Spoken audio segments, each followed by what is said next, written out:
অসম কংগ্রেসের চতুর্থ দফার প্রার্থী তালিকা প্রকাশিত হয়েছে এবং হাইলাকান্দিতে কংগ্রেস প্রার্থী হয়েছেন রাহুল রায়। আলগাপুরের প্রাক্তন বিধায়ক তিনি। 2006 থেকে 2011 পর্যন্ত আলগাপুরের বিধায়ক ছিলেন।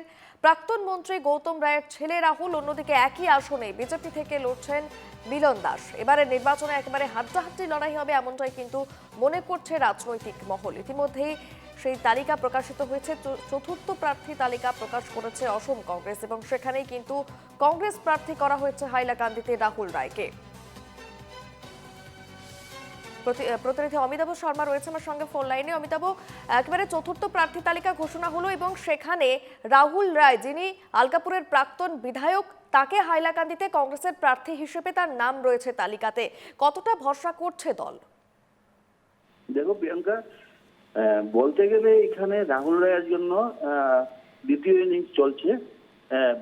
যখন 2011 পর থেকে উনি প্রায় বিরতি নিয়েছিলেন সক্রিয় রাজনীতি থেকে, আবার দেখা গেছে তিনি সক্রিয় রাজনীতিতে চলে এসছেন এবার 2026-এর বিধানসভা নির্বাচনের মাধ্যমে।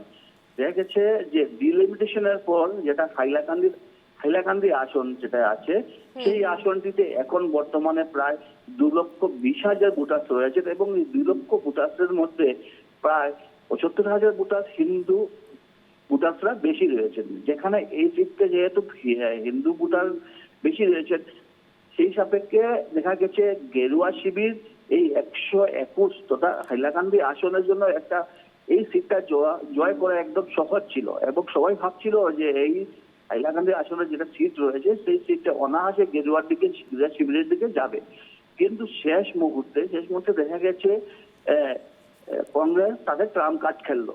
এখানের মধ্যে গতকাল রাতে একদম রাতের দিকে দেখা গেছে হঠাৎ করে খবর আসে যে হাইলাকান্দি আসনের জন্য কংগ্রেস প্রক্ষেপ করেছে রাহুল রায়কে। ঠিক আছে, রাহুল রায় এখানের মধ্যে 2006 থেকে 2021 আলগাপুর আসনের বিধায়ক ছিলেন, সক্রিয় ভূমিকায় কাজও করেছিলেন। সেই আলগাপুর উনি বিধায়ক থাকাকালীন এই আলগাপুর অঞ্চলে অনেক কাজও করেছেন বা অনেক হিন্দু অধ্যুষিত যেগুলি এলাকা রয়েছে, বাগান রয়েছে আলগাপুর এলাকাতে, সেই বাগানগুলিতে তিনি খুব টাচ উনার আগে থেকেই ছিল। তারপর থেকে ডিলিমিটেশনের পর ওই বাগানগুলি হাইলাকান্দি সমষ্টিতে চলে এসছে। এখন দেখা গেছে যে হাইলাকান্দি আসনে হতে পারে 70,000 ভোট বেশি, কিন্তু রাহুল রায়ের প্রভাব ওই 70,000 হিন্দু ভোটারের উপরে রয়েছে, যেটা ভোট ব্যাংক হিসাবে মনে করছে গেরুয়া শিবির। এখন রাহুল রায় যে অবস্থানে রয়েছেন, এখান থেকে রাজনৈতিক মহলে একটাই চর্চা, যদি হিন্দু ভোটারদের মধ্যে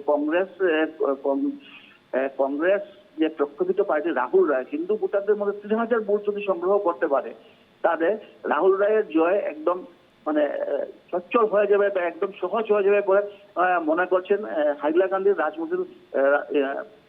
একেবারে রাজনৈতিক মহলে এখন সেই চর্চাই, কারণ অপরদিকে বিজেপি থেকেও লড়ছেন মিলন দাস। কার্যত কি হবে ভোটের ফলাফল? 9 এপ্রিল নির্বাচন রয়েছে আর তারপরে ফলাফল প্রকাশিত হলেই দেখা যাবে কার দখলে যায় হাইলাকান্দি কেন্দ্র। ধন্যবাদ অমিতাভ। প্রতিনিধি অমিতাভ শর্মা আমার সঙ্গে ছিলেন ফোন লাইনে।